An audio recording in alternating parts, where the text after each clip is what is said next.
ஆடிப்பெருக்கு கடைபிடிப்பதால் கிடைக்கும் பலன்கள். ஆடிப்பெருக்கு என்பது ஆடி மாதம் 18ஆம் நாள் கொண்டாடப்படும் பண்டிகை. கிராம பகுதிகளில் இதனை ஆடி 18ஆம் பெருக்கு என்றும் வழிபடுகின்றனர். நல்ல மழை பெய்து ஆறுகள் புது வெள்ளம் பெருகி ஓடி வரும் இந்த நாளில் நாம் வாங்கும் பொருட்களால் செல்வ வளம் பெருகும் என்பது நம்பிக்கை. குடும்ப ஒற்றுமைக்காகவும் ஆடிப்பெருக்கு நாள் கொண்டாடப்படுகிறது. ஆற்றங்கரையில் பெண்கள் ஆடிப்பெருக்கு பூஜை செய்கின்றனர். அவர்கள் ஆற்றில் புனித நீராடி புதிய ஆடைகள் அணிந்தனர். ஆடிப்பெருக்கு பூஜையில் சிறப்பு விளக்குகளை ஆற்றில் மிதக்க விடுவது உள்ளிட்ட நீர் சடங்குகள் அடங்கும். பெண்களும் புனித சுமங்கலி பூஜையை செய்கிறார்கள். சுமங்கலி என்பது தன் கணவருடன் வாழும் திருமணமான பெண் மற்றும் மற்ற திருமணமான பெண்களுக்கு புதிய மங்கள் சூத்திரங்களை புனித திருமண நூல் வழங்குகிறார்கள்.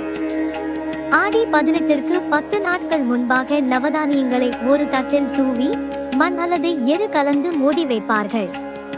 அது வெண்மையாக முளைத்து வளர்ந்திருக்கும். அதை முளைப்பாலிகை அல்லது முளைப்பாரி என்பார்கள். ஆடி 18 அன்று பிற்பகல் வேளையில் முளைப்பாலிகையை ஏந்தி ஊர்வலமாக ஆற்றுக்கு செல்வர். தூய்மையான இடத்தில் பசுஞ்சாணத்தில் பிள்ளையார் பிடித்து வைப்பர். அவரின் முன்னால் முளைப்பாலிகைகளை வரிசையாக வைப்பார்கள். அது முடிந்ததும் பச்சரிசி சர்க்கரையை ஒரு பாத்திரத்தில் போட்டு நீர் ஊற்றி கலந்து விநாயகரின் முன்னால் வைத்து வேண்டுவார்கள்.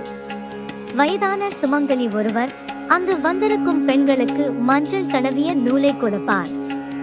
சிலர் கைகளிலும் சிலர் கழுத்திலுமாக கட்டிக்கொள்வார்கள்.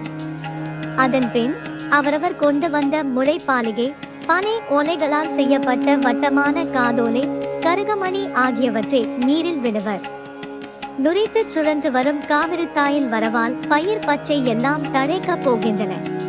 சிறப்பு ஆடிப்பெருக்கு வழிபாடுகள் மூலம் இயற்கை அன்னையை வழிபடுவது வேண்டும். அனைத்து பலன்களை தரும்.